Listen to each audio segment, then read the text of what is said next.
안녕하십니까. 하루의 경제 주식 마무리 경주마 이재용입니다. 오늘 하루는 어떠셨습니까?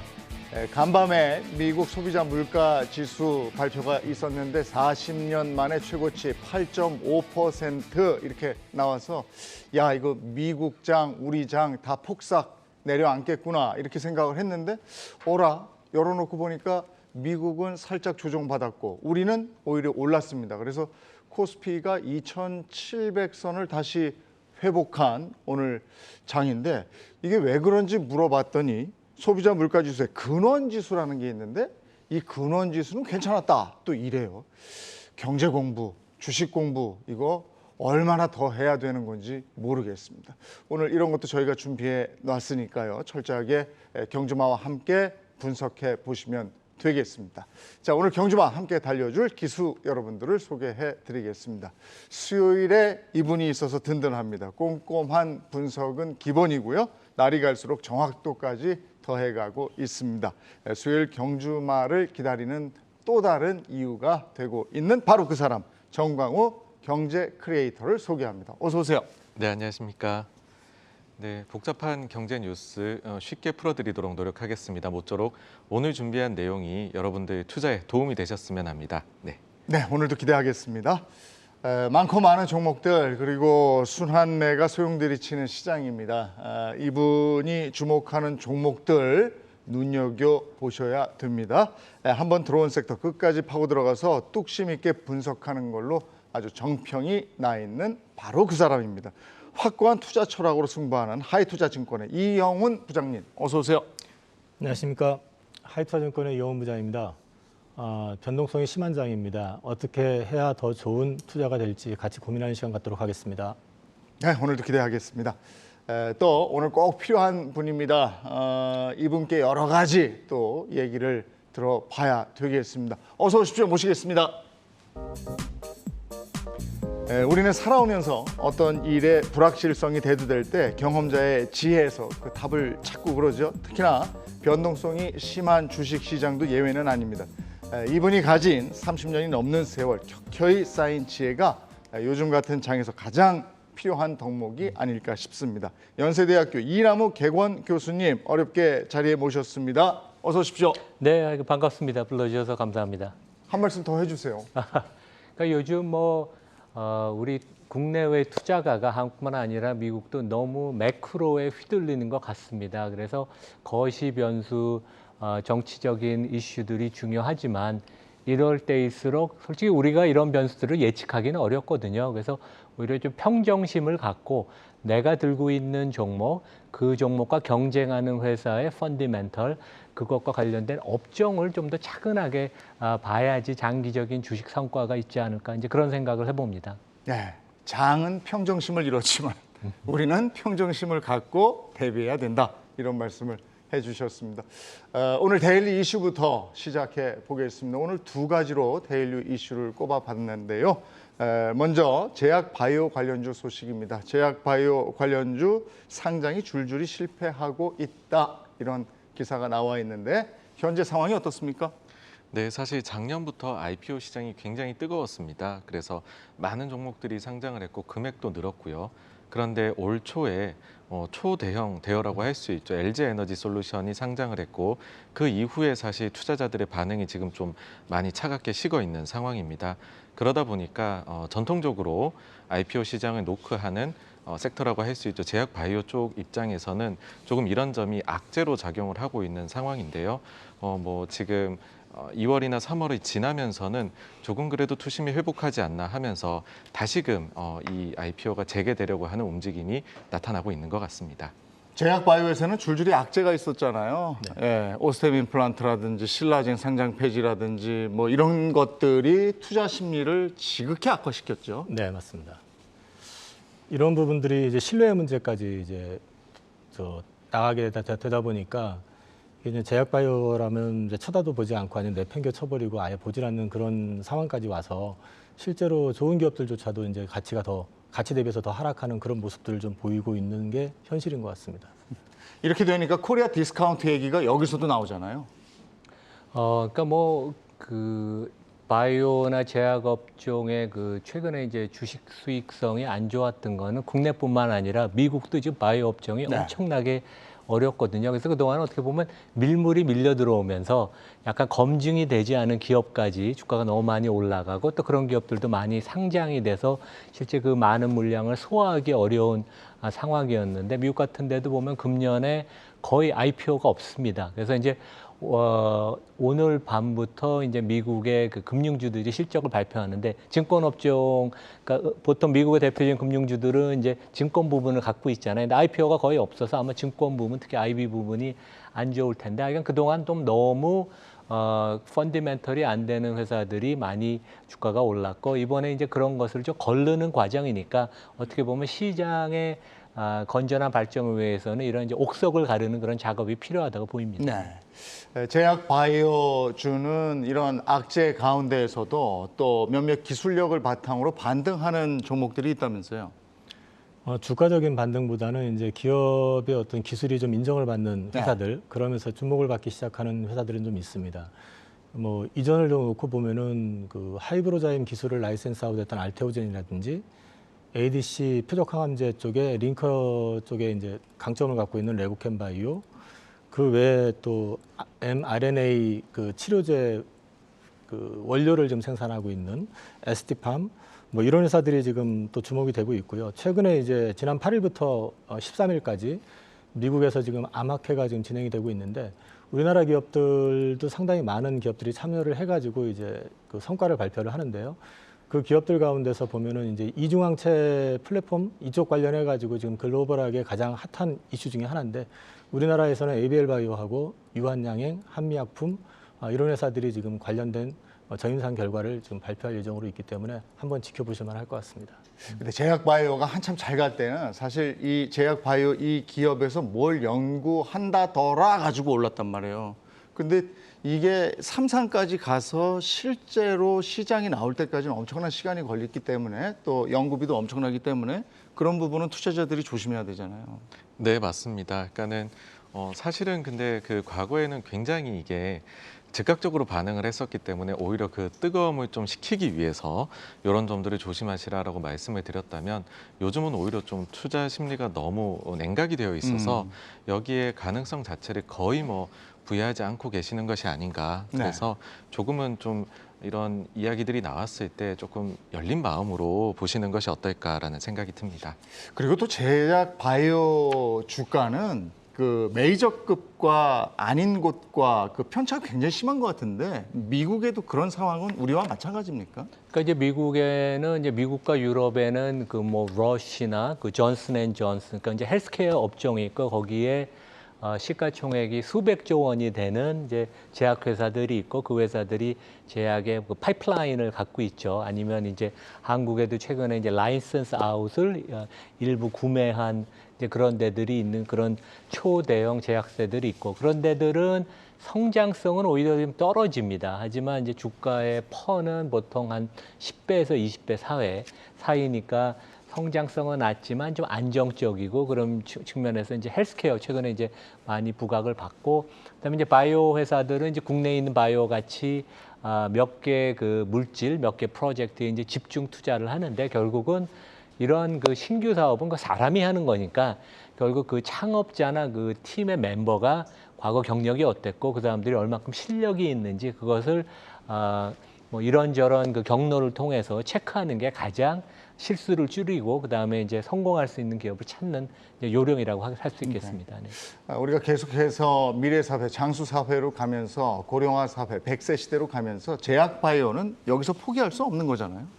네, 맞습니다. 사실 미래 성장 산업이 무엇이냐라고 했었을 때 저희 눈에 가장 먼저 보이는 부분이거든요. 그래서 바라볼 수밖에 없는데 사실 여기에 대한 투자를 하시기는 좀 어려운 면들이 많이 있습니다. 저도 과거에 운용사에서 근무를 할 때에는 실제로 보면은 이걸 제대로 이렇게 다루는 회사들의 경우에는 박사 인력이거나 실제로 연구원으로 일하셨던 분들을 이제 모셔가지고서 회사에서 그렇게 해서 투자를 했을 정도이니까는요. 좀 보셔야 되고 그리고 아까 전에 말씀드렸었던 그런 이제 뭐 각종 임상이나 단계나 이런 부분은 제가 예전에 뭐 그런 그런 이야기를 들은 적이 있습니다. 여기에 대해 판단을 할 때 그 회사에서 이야기하는 그 최대 금액이라는 것은 야구로 치면 타격왕과 홈런왕과 그다음에 도루왕을 동시에 했을 때 달성할 수 있는 기록이다.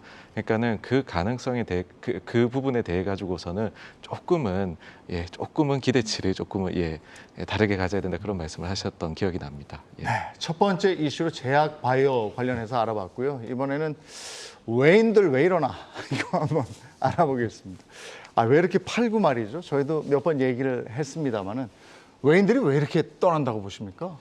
근데 이제 저희가 항상 그 언론이나 이제 방송에서 이제 외인 토픽을 다룰 때 이제 어려운 점이 저희는 오늘 외국인이 얼마를 순매수했다. 네. 금년에 몇 조 원을 순매도를 했다. 이제 하나 숫자를 보고 이제 그 성향을 파악하려고 그러는데 실제 외인들은 피델리티 같은 뮤추얼 펀드도 있고 해치 펀드도 있고 그다음에 연기금도 있고 ETF도 있고 그다음에는 이제 요즘 기계 주문 알고 트레이딩 그게 이제 가장 많은 그 플로우를 차지하는데 각각이 다른 모멘텀의 그 펀더멘털을 보면서 움직이기 때문에 참 정형화시키는 어려운데 하나 확실한 것은 2020년, 21년에 외국인들이 한국을 워낙 많이 팔았죠.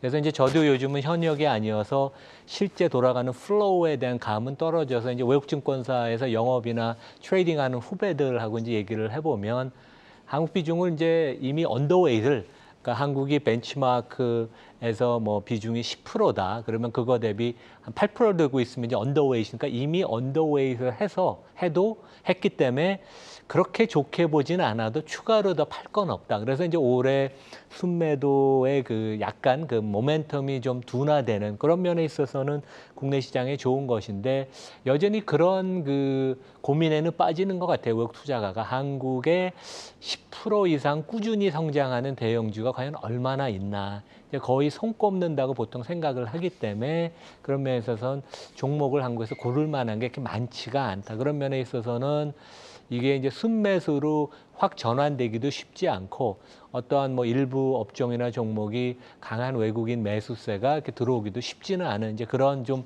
약간 진퇴양난 이제 그런 국면 같습니다. 20년, 21년에도 팔았다 말씀하시는데 올해 들어서도 그 연초부터 10조 이상 매도했다고 들었거든요. 네, 이런 그렇습니다. 분위기는 어떻게 읽어야 되는 겁니까? 사실 워낙에나 지금 매크로에 대해서 불확실성이 큽니다. 네. 그러다 보니까는 그럴수록 더더욱이나 본인이 잘 아는 곳이나 아니면 중심지, 그러니까 미국이나 이런 시장으로 자금들이 오히려 더 그럴 땐 몰려갈 수밖에 없다고 생각을 하고요. 그러다 보니까는 주변부에서 조금 현금화하기 좋은 한국 시장에서 여전히 좀 매도가 나오고 있다라고 생각을 합니다. 근데 그럼에도 불구하고 좀 몇몇 종목에서는 순매수가 나오고 있는데요. 그 종목들의 특징을 보게 되면은 산업군으로 나눴을 때에는 금융주 아니면 통신주 쪽으로 일단 들어오는 것이 아주 전형적으로 좀 금리가 상승할 때 나타나는 매크로 플레이라고 보이고요. 그 이외에는 현대글로비스가 순매수가 있는데 이거는 이제 블록딜 대주주의 그 부분이 있어서 별로 특이성은 아닌 것 같고 그러고서는 하이닉스 그리고 LG화학이 있는데 아무래도 한국이 대표적으로 잘하는 부분 그 부분에 있어 가지고서 LG화학은 좀 너무 많이 자회사 상장 때문에 떨어지지 않았나. 그리고 SK 하이닉스는 상대적으로 삼성과 비교해서는 퓨어 플레이어니까는 조금 들어오지 않나. 그 정도로 생각을 합니다. 그러면 지금 외국인들이 가장 많이 판 거부터 얘기하면 삼성전자, 네이버, 카카오 이렇습니까? 거기에 LG 에너지 솔루션까지. LG 에너지 솔루션하고. 예. 그렇게 그리고 있습니다. 지금 이제 말씀하신 것처럼 외국인들이 많이 산 거. 여기에 우리가 이제 관심이 쏠릴 수밖에 없는데 네네. 지금 얘기하신 SK 하이닉스, 예. LG 화학 그리고 통신주 얘기하셨는데 통신주라 그러면 뭐예요? KT하고 SK 텔레콤 네네, 이겁니까? 맞습니다. 예. 예. 지금 시장 자체가 이제 성장주 쪽이 조정을 좀 받고 그다음에 이제 좀 그동안에 이제 성장의 방점을 찍고 움직였던 시장이 좀 약간 방어적으로 바뀌면서 그 리스크 관리 쪽으로 가다 보니까 전통의 이제 방어주 개념으로 통신주 같은 경우는 이제 배당 수익률도 좀 있고 최근에 이제 한국의 통신사들 같은 경우도 기존에 통신 사업만 하는 게 아니라 통신 사업에서 확장한 부분들이 또 성과를 좀 나타내고 있고 그리고 이제 SK텔레콤도 그렇고 KT도 그렇고 주주 친화 정책을 이제 자꾸 발표를 하고 있거든요. 이런 부분들이 일단은 안정적인 수익을 가져다 줄 수 있다는 점 그리고 주가 하락폭이 크지 않을 거다라는 점에서는 좀 관심을 많이 갖고 있는 거라고 보면 될 것 같습니다. 요즘에는 외인들도 단타 친다 이러는데 동의하십니까? 그게 일종의 그 기계 매매, 알고리즘 매매일 가능성이 높고요. 그거는 뭐 지금 기계적인 매매들이 많아지면서, 그러니까 알고리즘 매매가 많아지면서 외인뿐만 아니라 기관 투자가들도 사실 굉장히 심하게 그렇게 하고 있습니다. 알고리즘 매매라는 건 이제 주가가 어느 정도 오면 자동으로 팔아지는 거고. 네, 자동으로 사고 네, 팔고 할 사고 때. 팔고. 네네. 예. 컴퓨터가 AI가 다 하는 겁니까? 네네. 그럼 이제 어떻게 하십니까? AI가 다 하면 컴퓨터도 뭐 사람이 만든 거기 때문에 저는 사람이 컴퓨터보다 아직까지는 낫다고 생각하고 있습니다. 알겠습니다. 그러면 이 집 나간 외인들은 교수님 어떻게 하면 돌아옵니까? 가장 큰 뭐 긍정적인 그 펀더멘털 요소는 우리가 기업들이 그 주주 환원 정책을 보이는 게 가장 중요하다고 생각합니다. 뭐 영업은 이제 대외적인 변수가 워낙 많기 때문에 우리나라 기업이 뭐 주어진 여건에서는 세계적인 제조업에 관해서는 특히 경쟁력이 뭐 세계 인류인 기업들이 많은데 그것은 어떻게 보면 기업의 한 축이고 다른 것은 주주를 위해서 우리 회사의 주인을 위해서 무엇을 할 수 있는가 이제 고민을 해야 되는데 그런 면에 있어서는 우리나라 기업이 많이 부족하다. 그래서 특히 이제 외국 사람들이 대만과 한국을 많이 비교합니다. 네. 그리고 TSMC랑 삼성전자를 많이 비교하는데 우리는 대만을 약간 우습게 보지만 외국 투자가들은 대만은 한국보다 한 수 높게 다른 것은 아니고 대만은 되게 소수 주주를 중심으로 경영을 한다. 그러한 관행이 30-40년 됐거든요. 그래서 장기간 신뢰가 쌓였고 거기에 가장 중심에는 세계 최대의 파운드리, 우리가 이제 삼성전자도 그 부분을 못 따라가는 TSMC가 있습니다. 그래서 그런 면에 있어서는 좀 더 명확한 주주 환원 정책, 특히 이제 기업들이 현금이 많이 남으면 그 현금을 어떻게 쓸 건지. 왜냐하면 어떤 기업이 100조 원의 현금이 있고 대주주가 10% 지분이 있으면 100조 중에 10조만 대주주의 돈이고 나머지 90조는 소액주주 돈인데 네. 마치 그 100조 원을 대주주 경영진이 자기 것처럼 생각하고 주주한테 환원을 안 하는 것은 되게 주시장의 상장의 의미가 없죠. 그런 면에 있어서는 한국 기업은 과거에도 주주 환원을 안 했고 앞으로도 별로 안 할 테니까 헤지펀드들이 그래서 가령 한국을 공매도 숏을 치는 이유가 주주 환원이 갑자기 큰 게 발표되면 주가가 올라갈 텐데 그럴 리스크가 없다고 많이 생각을 하거든요. 그래서 대표적인 삼성전자도 그렇고 많은 종목들이 공매도를 하고도 마음이 편한 게 펀더멘털리 주가 빠질 건 있고 여기에 나의 변수는 헤지펀드 입장에선 회사가 주주 환원 정책을 큰 걸 발표하는 것인데 그러지는 않을 것이라고 거의 확신에 가까운 믿음을 외국 네. 헤지펀드들이 갖고 있으니까 그런 것은 되게 안타까운 그 현실입니다. 되게. 요 근데 배당도 좀 늘리고 말이죠. 배당은 그래도 그나마 조금 최근에 이제 늘리는 그러한 양상을 우리나라 대기업 중심으로 삼성도 그렇고 현대도 그렇고 이제 늘리는데 더 좀 극적인 효과, 그 다음에 이제 지속적으로 항상 뭐든지 해야 되거든요. 그래서 이제 배당은 최근 몇 년 사이에 늘어나는 기업들이 많습니다. 네. 관심을 경영진도 갖고. 근데 더 주주 환원에 가장 효과가 있는 것은 최근에 주가가 이제 저평가됐으니까 자사주 매입하고 매입을 한 후에 반드시 소각을 하는 건데 네. 그런 기업들은 그렇게 눈에 띄지는 않는다. 네. 그런 면에 있어서는 좀 안타깝습니다. 되게. 이런 장치들이 자주 안 보이고 또 자꾸 이제 사고가 나고 이러니까 코리아 디스카운트 얘기가 계속 나오는 거잖아요. 네, 맞습니다. 그 앞서 말씀해 주신 부분에서 사실 우리나라의 대표 기업인 삼성전자 얘기를 한번 드려보면은요. 삼성전자의 경우에는 2018년도까지는 상반기까지는 액면 분할도 하고 그리고 자사주 매입한 거 소각도 했었습니다. 네. 그런데 그 이후에는 지금 소각이 자사주 매입이 전혀 안 나오고 있는데 그 이유는 금융 계열 회사들이 10%의 지분을 보유를 하게 되었고 만약에 추가 소각을 하게 되면 10%가 넘어가게 되지 않습니까? 그러면은 그 부분에 있어 가지고서는 법상으로 매각을 해야 됩니다. 또. 네. 그러니까는 오히려 자사주 매입 소각을 하면 금융 계열사들이 가지고 있는 지분은 또 매물로 나오게 되는 것이죠. 그래서 이 문제가 한번 벌어진 이후에는 삼성에서는 자사주는 지금 거의 그 카드로 내밀지 않고 있습니다. 네. 그래서 이런 것들도 좀 해결해야 되는 문제이고 그리고 배당을 하더라도 우리는 거의 온기 배당을 합니다. 1년에 한 번 정도. 네. 좀 잘하면 반기에 한 번 더 주는 그런 식인데 해외의 경우에는 99%가 나눠서 배당을 합니다.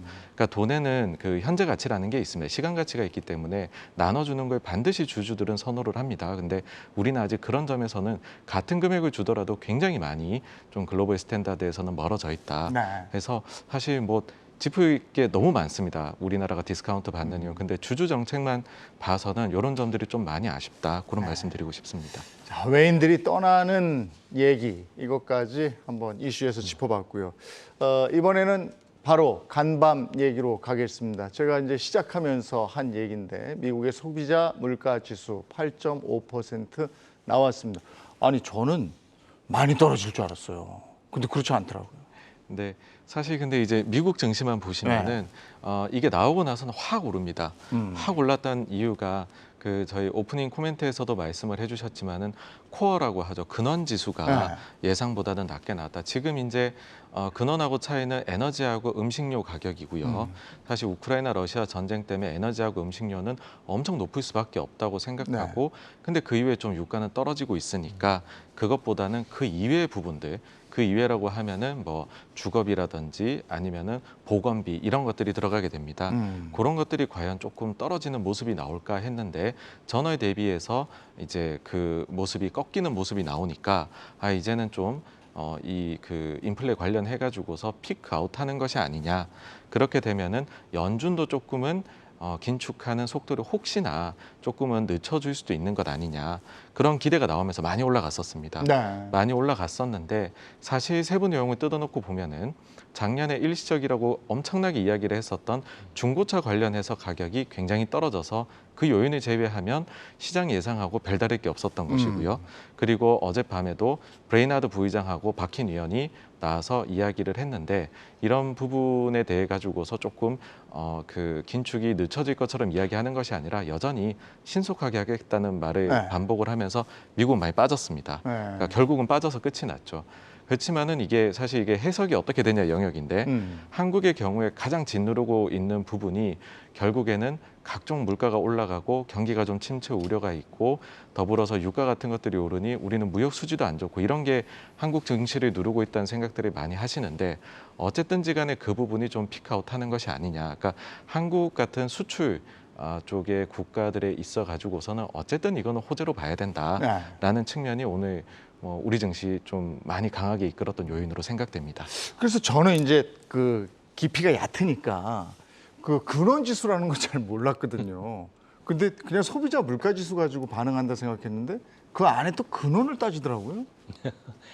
그러니까 이번에 보면 그 월가 국내도 그렇지만 이제 월가도 이제 위스퍼 넘버라고 있습니다. 위스퍼라는 건 이제 귀에 소곤소곤 되는 거지 않습니까? 그래서 삼성전자도 1분기 잠정 실적 발표할 때 약간 실적이 애널리스트 포캐스트보다 좀 좋을 것 같다는 얘기가 좀 돌았죠. 그래서 그만큼 부합하는 실적을 발표했고, 그다음에 이번에 이제 CPI도 그러니까 이제 공식 CPI랑 말씀하신 이제 근원 CPI 둘 다 가령 그 공식적인 CPI는 이제 8.4% 작년 동기 대비 예상을 했는데 위스퍼 넘버는 그보다 훨씬 좀 높을 거다. 그래서 이제 이미 최근에 채권 금리가 2.8 이상 급등을 했고 주가도 많이 조정을 받았던 게 이제 공식적이지는 않지만 이제 그런 위스퍼 넘버의 영향이 있었는데 실제 이제 발표된 숫자는 그 정도는 아니고 8.5%니까 예상에 부합하는 거고, 그다음에 이제 말씀하신 것처럼 에너지와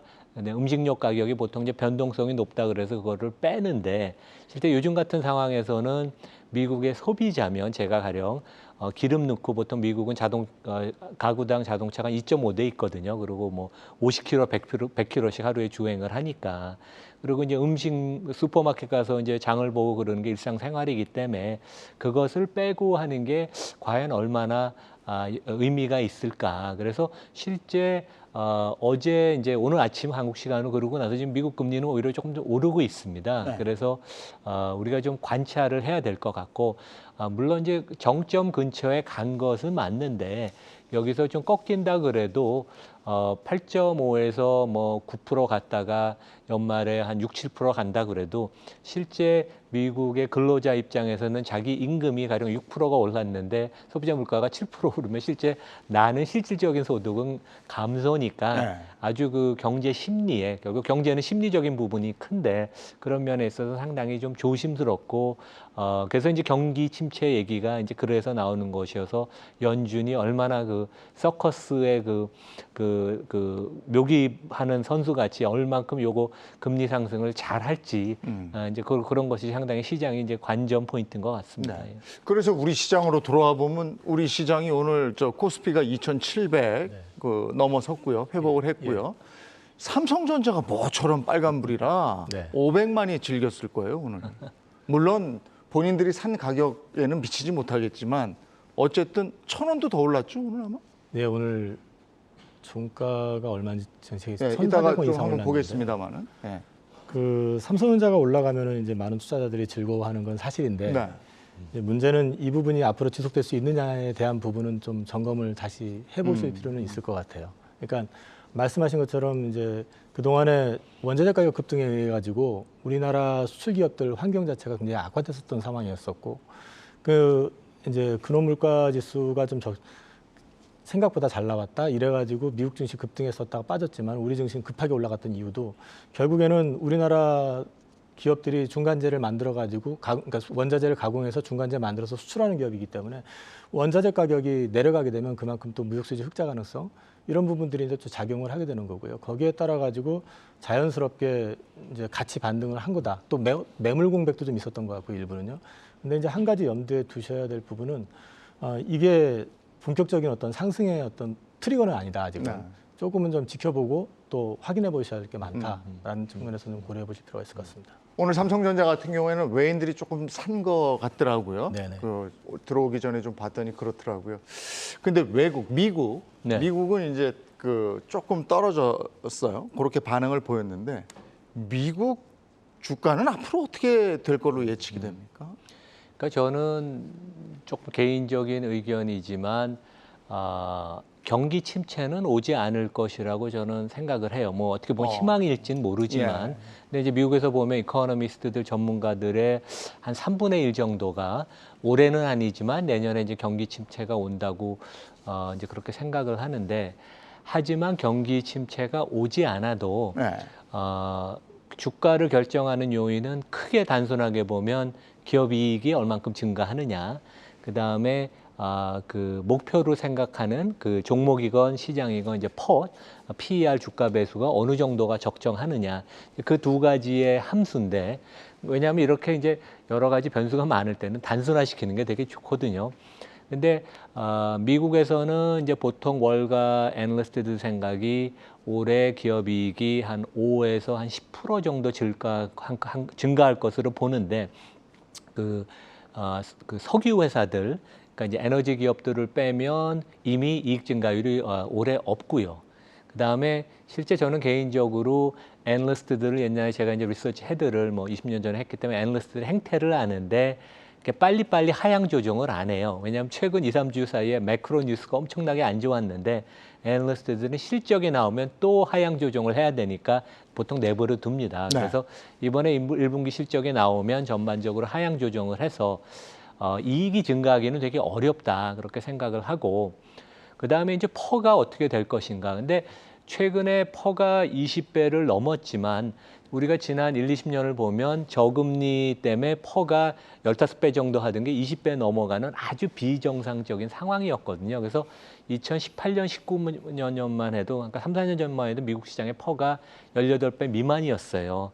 근데 우리가 퍼를 20배가 유지가 된다. 지금 미국 시장이 한 20배쯤 되는데 그 유지 안 되는 것은 조금 무리되는 가정이 아닌가. 왜냐하면 특히 금리가 최근에 거의 3% 가까이 네. 올랐으니까. 그래서 금리가 올라갔기 때문에 아주 높아진 퍼를 반납한다면, 그래서 두 가지 가정이죠. 올해 기업 이익이 미국에서 증가하지 않고 and 퍼가 지금 20배에서 한 10% 내려와서 한 18배가 된다 그러면 S&P 지수가 한 3,800 정도 나옵니다. 그래서 지금 우리가 4,400 정도니까 실제 한 10% 이상 주가가 조정받을 가능성도 있다.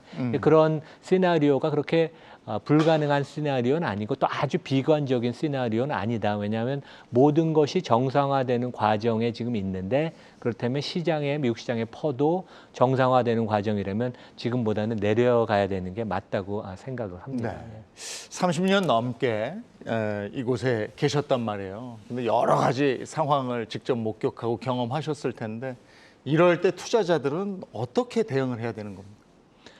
그러니까 뭐 헤드라인, 그러니까 뭐 그 제목으로 나오는 매크로 뉴스는 우리가 보는 게 좋은데, 왜냐하면 뭐 시장에 너무 놀라지 않으니까. 근데 실제 미국의 전문가들도 내년에 미국의 경제 침체가 있을지 없을지, 그 다음에 인플레이션이 언제 피크할지 실제 모르거든요. 그러니까 한국에 있는 저희는 더 알기가 어렵죠. 그래서 너무 매크로에 우리가 휘둘리기보다는 좀 더 하여간 자기가 갖고 있는 종목, 그 다음에 자기의 우리 청취자분들의 포트폴리오가 너무 공격적이라면 조금 그 안정적인 포트폴리오 이런 것들을 전체 한 20-30%는 담는 이제 그런 것을 우리가 좀 이렇게 그 재구성을 하는 그런 노력이 좀 필요하다.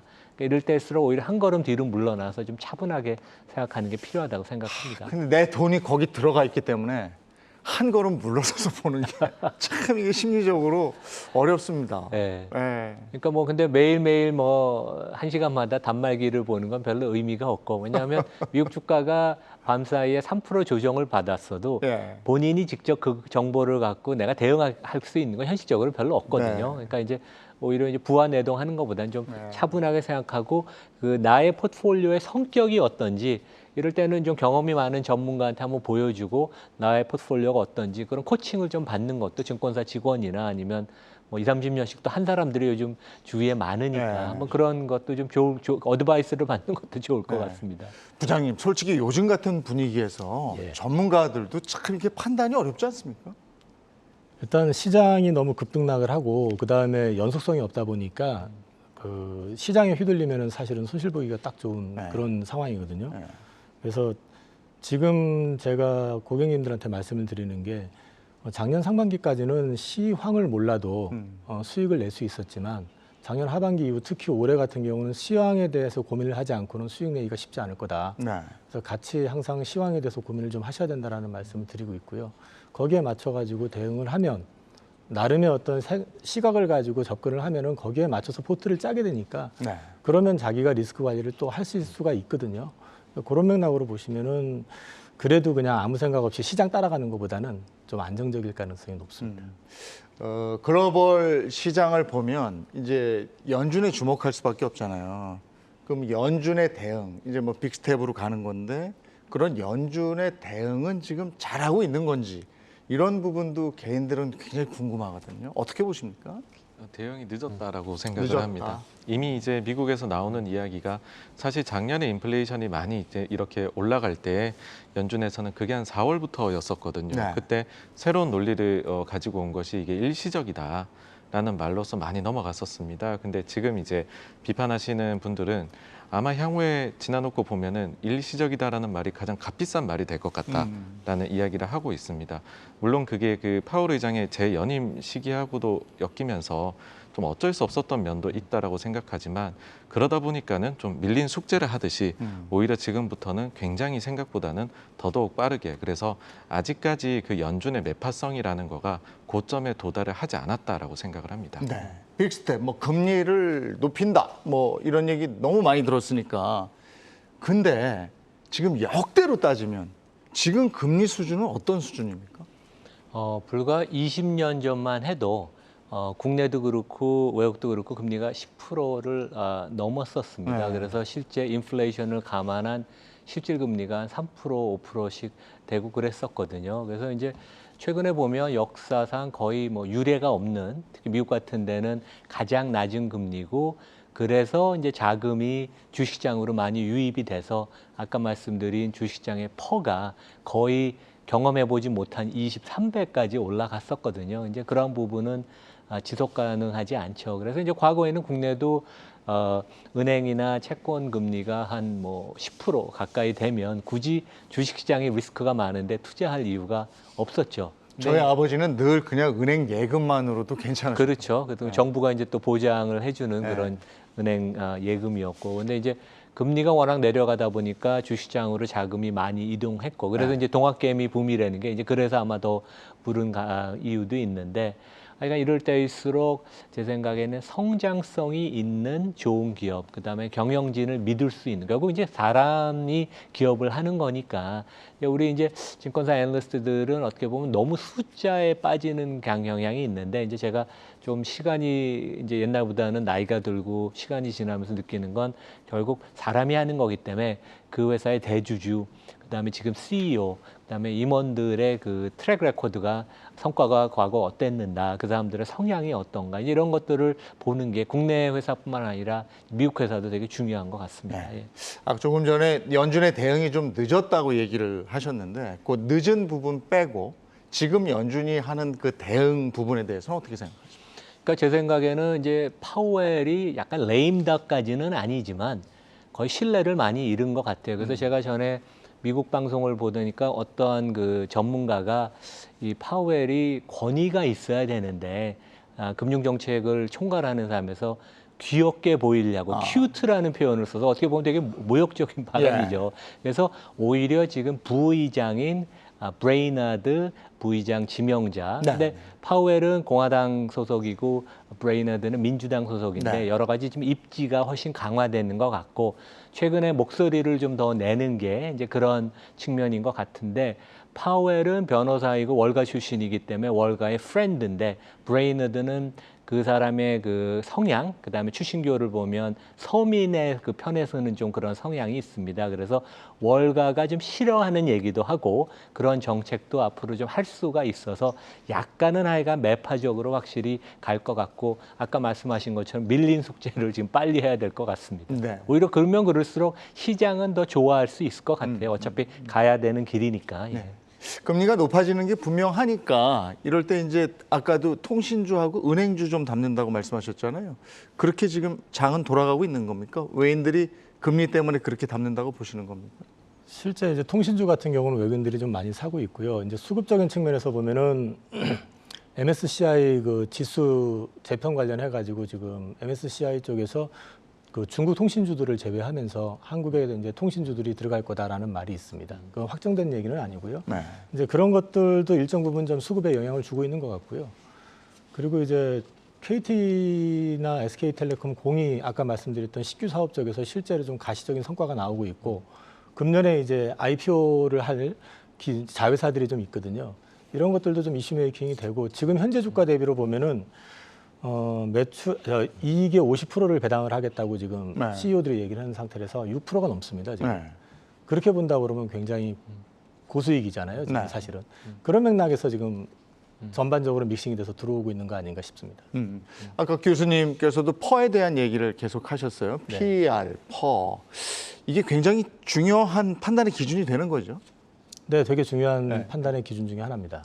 한번 소개를 좀 해주시겠어요? 어떤 건지? 근데 저는 이게 좀 약간 중구난방이라 가지고 정리하기가 좀 애매하기는 한데, 저는 기본적으로 아주 고퍼는 선호하진 않습니다. 근데 그 성장의 그림이 확실히 보이는 기업 같은 경우는 충분히 그 밸류가 높다 하더라도 이게 연속성이 있다고 판단이 되면은 저는 그건 매수를 합니다. 그런데 일시적인 수익이라든지 아니면 어떤 이슈에 휘말려서 움직이는 주식들은 퍼가 높으면 가급적 접근을 하지 않습니다. 그리고 거꾸로 저퍼라고 하는 종목들 역시 저 개인적으로는 별로 선호하지는 않습니다. 저퍼라는 이유는 역으로 말하면 성장이 없다는 얘기거든요. 네.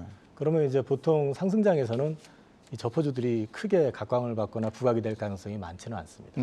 그래서 저는 이 PER을 분명히 중요 지표로 놓고 하기는 하는데, 이게 이제 딱 이렇게 말씀드리긴 뭐하지만, 예를 들어서 2차전지 같은 경우 2차전지 소재 주식이 작년에 굉장히 핫하게 올랐었잖아요. 근데 제가 2024년 실적까지 끌어당겨 가지고 PER을 계산하는 거 보고 그 시점에서 모든 걸 다 스톱시켰습니다. 좀 너무 오버한 거 아니냐. 24년 실적까지 갖다 집어넣는다는 게, 그 안에 이렇게 원자재 가격이 오를 줄도 몰랐고, 그다음에 이제 그 가격을 과연 그 배터리 업체에다가 전이할 수 있느냐 문제.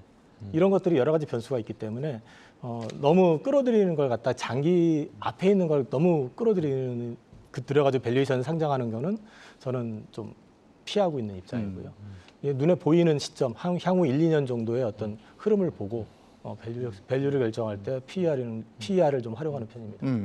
근데 우리 저 일반 투자자들도 보면은 PER하고 그다음에 실적하고 주로 이렇게 보는 거 아닙니까? 미국 주식도 마찬가지고 우리 주식도 마찬가지고. 그렇죠. 그러니까 퍼는 앞으로 기업이 벌 이익을 근간으로 얼만큼 내가 그 사느냐, 몇 배를 주고 사느냐거든요. 그래서 뭐 아파트 평당 가격하고도 비슷하죠. 네. 뭐 아파트는 이익을 주는 건 아니죠. 물론 네. 배당 수익이 생기지만 그래서 강남에 평당 1억이 넘는다고 그게 무조건 비싸다고 얘기할 수는 없는 거죠. 왜냐하면 강남에 또 메리시 있고 그걸 좋아하는 사람들이 있으니까. 그래서 고성장하는 기업들은 퍼가 당연히 높을 수도 있고 그 대신 이제 그런 것을 교묘하게 잘 고르는 분이 워런 버핏입니다. 네. 워런 버핏이 며칠 전에 HP, 휴렛 패커드가 옛날에 네, 이제 네. 프린터 많이 만드는 회사 지분을 한 10% 이상 샀습니다. 근데 이 회사가 좀 재미없는 이제 한물간 회사라고 인식이 돼서 퍼가 한 6배, 7밖에 안 되는데 미국에도 그런 회사가 있습니다. 근데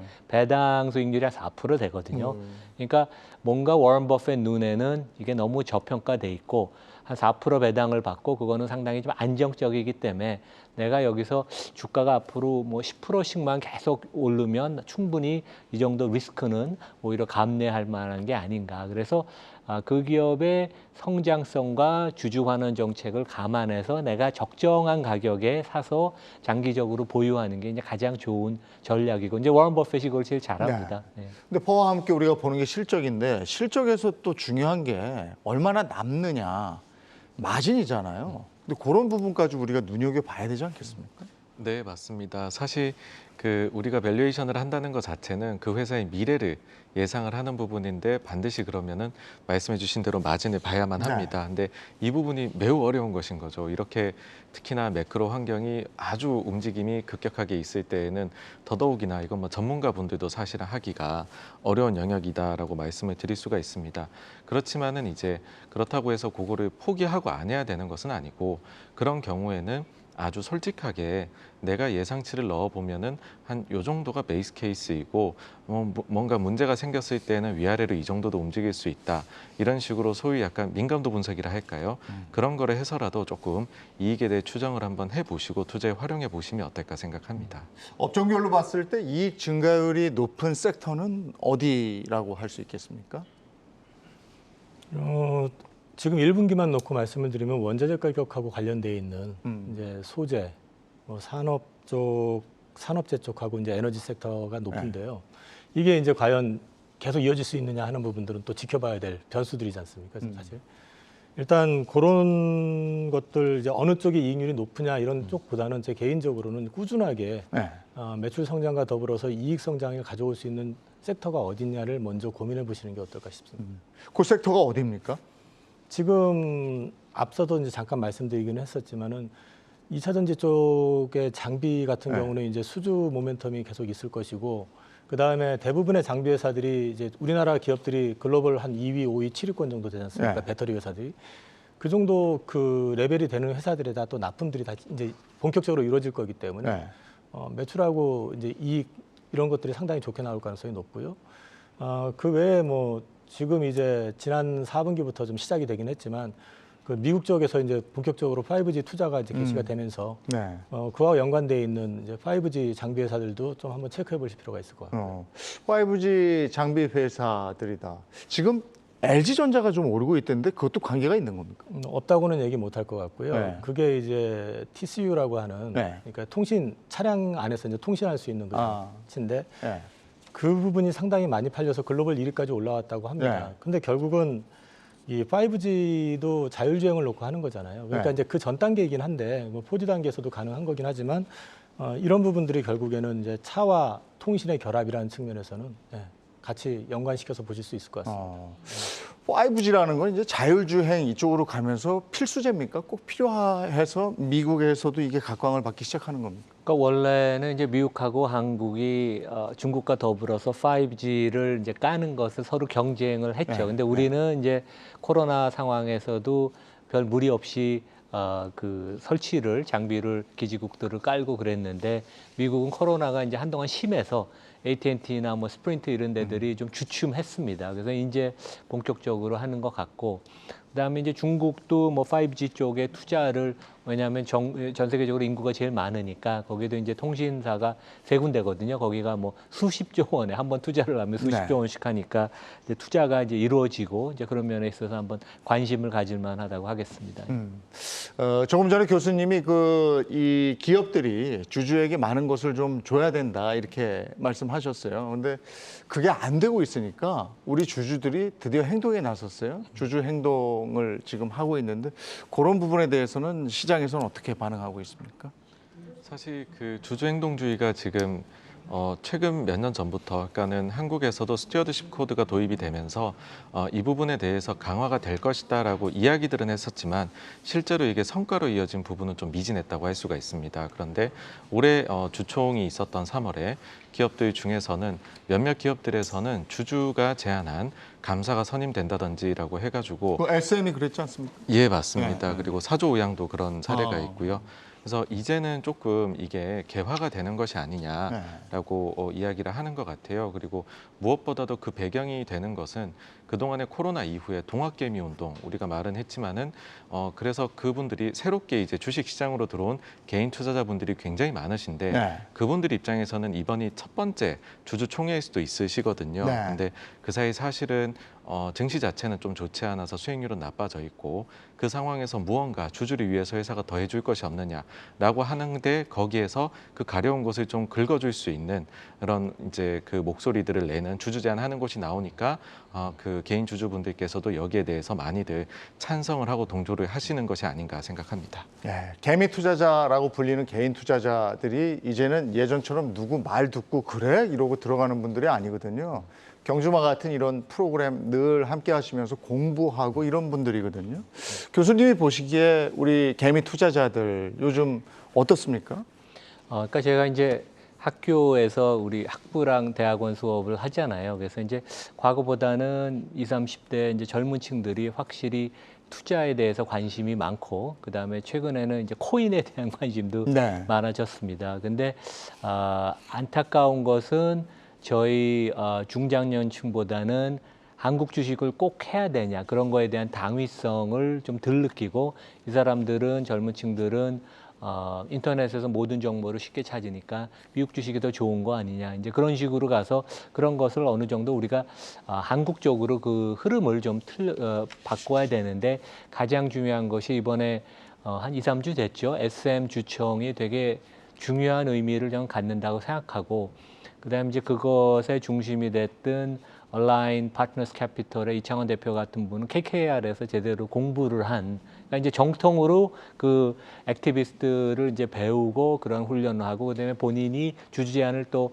그 공개적으로 발표를 했죠. 그래서 저희들 다 보고 저도 이제 수업 시간에 학생들하고 그런 얘기를 하는데 이제 그런 선수들이 많이 나오면서 이게 선순환이 되고 주주들이 그런 식으로 내 표를 하나 행사해서 내가 그러니까 실제 그 주주 친화적이지 않은 임원이 감사가 선임되는 것을 내가 막을 수 있으면 주권을 행사했다고 해서 되게 보람도 있고 기쁨도 있습니다. 이번에 그런 것을 아마 느꼈을 거예요. 그래서 기업들도 그러면 또 조심을 하겠죠. 본인들이 별로 좋지 않은 경영진을 선임을 하고 그런 과거의 나쁜 관례를 과거보다는 덜 할 테니까 그런 면에서 상당히 뭐 SME 시총이 2조가 안 되는 회사지만 그 규모 이상으로 훨씬 되게 중요한 의미를 갖고 저도 이제 거버넌스 포럼에서 이런 그 열심히 그 정통 선수들 이제 같이 많이 얘기도 하고 그러는데 움직임이 되게 활발합니다. 이게 활성화가 되면 코리아 디스카운트도 어느 정도 해소가 될 수 있겠죠? 그럼요. 되게 중요한 그 이슈고 잘 되기를 바라겠습니다. 네, 알겠습니다. 뭐 정말 계속 혼란스러운 시장 분위기입니다. 다양한 지표를 토대로 해서 합리적 판단이 무엇보다도 중요한 시기가 아닌가 이런 생각이 들고요. 어렵다고 생각하면 한없이 어려운 지표들 그 안에 숨은 뜻까지야 우리가 어떻게 알겠습니까? 그래서 경주마가 존재하고 그래서 오늘 나오신 이 세 분 전문가들이 필요합니다. 그 안에 들어있는 뜻까지 저희가 샅샅이 파악해서 여러분께 알려드리고 함께 나누고 그래서 정확한 판단을 할 수 있도록 도와드리겠습니다. 자, 경주마 오늘 여기까지 달리고요. 내일 함께 하겠습니다. 고맙습니다.